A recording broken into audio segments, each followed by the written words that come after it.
Euh, le Fonds monétaire international, alors au début des années 80, vous aviez des pays qui étaient endettés, et ces pays étaient endettés par la manipulation des prix des matières premières qui s'est effondrée, d'une part, et la hausse en flèche des taux d'intérêt qui était également la politique, le résultat de l'intervention de M. Paul Volcker à la Réserve fédérale. Donc les taux d'intérêt, on s'en souviendra, même au Canada, sont montés jusqu'à 23% à un moment donné. Et puis ensuite, bon, il y avait de l'inflation.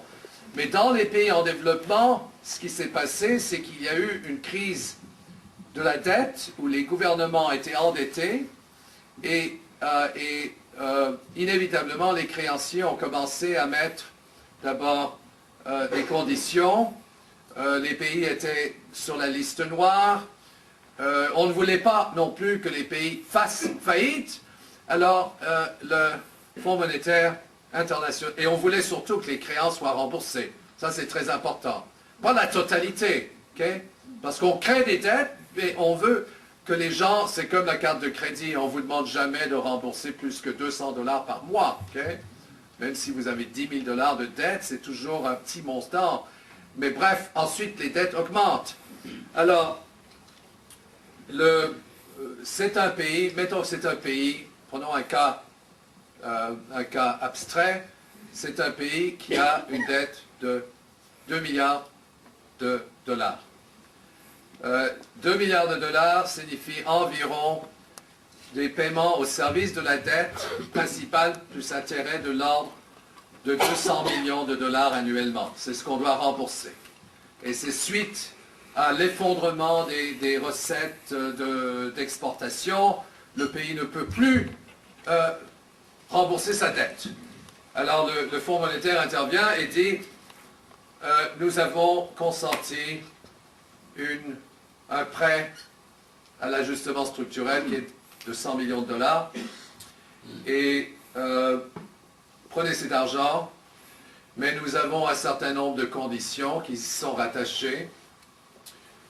Vous devez fermer vos écoles, congédier le personnel médical afin d'équilibrer les finances publiques, etc.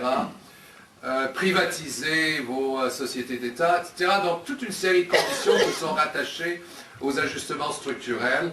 Et voilà, prenez les 100 millions. Mais il y a une dernière condition, vous devez rembourser vos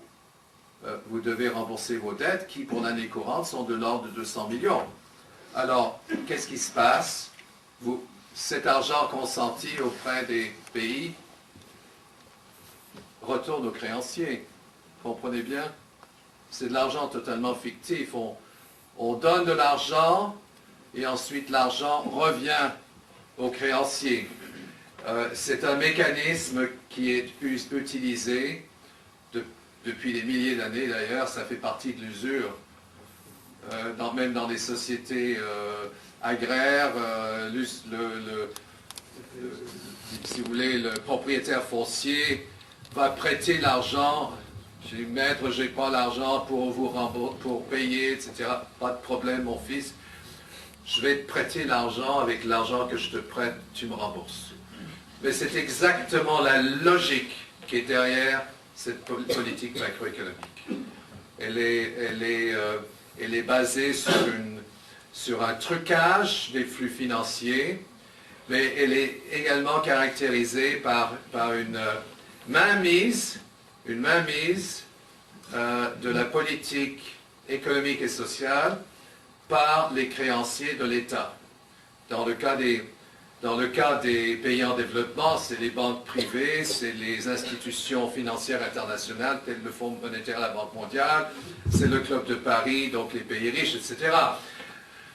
Mais si on applique cette logique, on a des niveaux d'endettement qui sont très élevés dans toutes les instances publiques au Canada. Et cette même logique est celle du Fonds monétaire international. Elle est appliquée par d'autres voies, surtout celle du mécanisme de cotation des dettes par les firmes Moody's et Standard & Poor's, par exemple. Et ça veut dire que c'est l'emprise que la classe financière a sur la politique économique Et c'est pour cette raison-là également qu'on note on note cette situation, la situation actuelle où véritablement on ne voit pas de sortie au niveau politique. Okay? Pourquoi? Parce que les gens qui déterminent les solutions sont également la cause de la crise. Okay? C'est-à-dire les principales entités financières qui sont impliquées dans le mouvement spéculatif et qui s'enrichissent à outrance sont ceux qui contrôlent l'appareil décisionnel. Et c'est ceux qui vont, en dernière instance, dicter les politiques de la nouvelle administration d'Obama.